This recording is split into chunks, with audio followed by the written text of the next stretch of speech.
দেখেন, প্রথমত আপনি খবর গণমাধ্যমের অংশীদার, আপনি গণমাধ্যমের সাথে আছেন, সো বাংলাদেশের রাজনৈতিক শক্তি কতগুলো আছে, কারা আছে, এটা সম্বন্ধে আপনার আরেকটু ভালো পরিচিতি থাকা বোধহয় আমরাও আশা করতে পারি।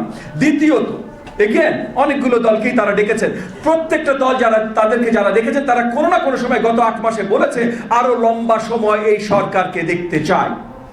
বিএনপি ব্যতীত অন্য এমন কোন রাজনৈতিক দলকে তারা দাওয়াত জানায় নাই যারা বলেছে আমরা গণতন্ত্র দেখতে চাই, আমরা যত শীঘ্রই সম্ভব নির্বাচন দেখতে চাই। আপনারা যদি একবার একটু পরিষ্কার করে তাকান, আমি অন্য কোন রাজনৈতিক দলকে ছোট বা বড় করছি না, কিন্তু পরিষ্কার দাওয়াত যাদেরকে দিয়েছে তারা পরিষ্কারভাবে গত 9 মাসে একবার, দুইবার, অনেকে বারবার বলেছে এবং বলে আসছে যে এই সরকারকে আরো বেশি লম্বা সময় থাকতে হবে। তার মানে কি একটা পক্ষপাতিত্ব হচ্ছে।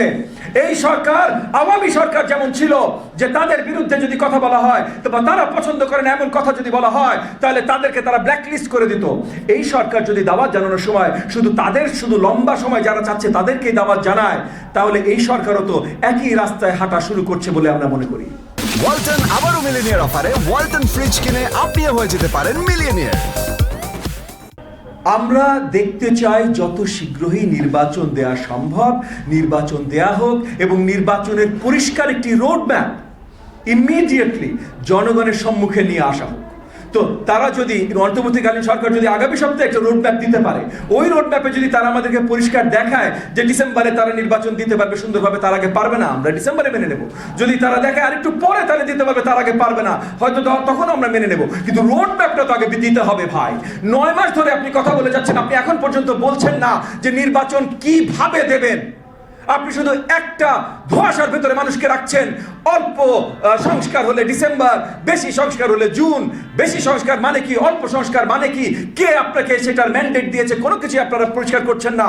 এবং এই সরকারের জন্য যারা কথা বলেন, ওই যে একটা সংগঠনের কথা বলছি, যারা কথা বলেন তারা একবারে একই কথা বলেন যে 18 কোটি জনগণের ম্যান্ডেট নিয়ে এই সরকার কাজ করছে, অন্য কারোর কোনো ম্যান্ডেট নাই। এই সরকারকে 18 কোটির ম্যান্ডেট দিলটাকে পরিষ্কার একটু দেখাতে বলেন।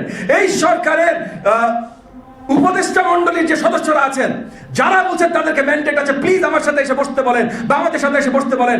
আপনাদের সামনে ক্যামেরা নিয়ে এসে দাঁড়ান, যদি প্রমাণ করতে পারে ভাই, তাহলে ওই মুহূর্তে তারা যবে নির্বাচন দিবেন আমরা সব মেনে নেব। কারণ নির্বাচন মানেই 18 কোটি জনগণের ম্যান্ডেট। যতক্ষণ পর্যন্ত 18 কোটি জনগণের ম্যান্ডেট আপনি নেন নাই, মানে নির্বাচন আপনি দেন নাই, ততক্ষণ পর্যন্ত কোনো কিছু করার আপনার কোনো ম্যান্ডেট নাই।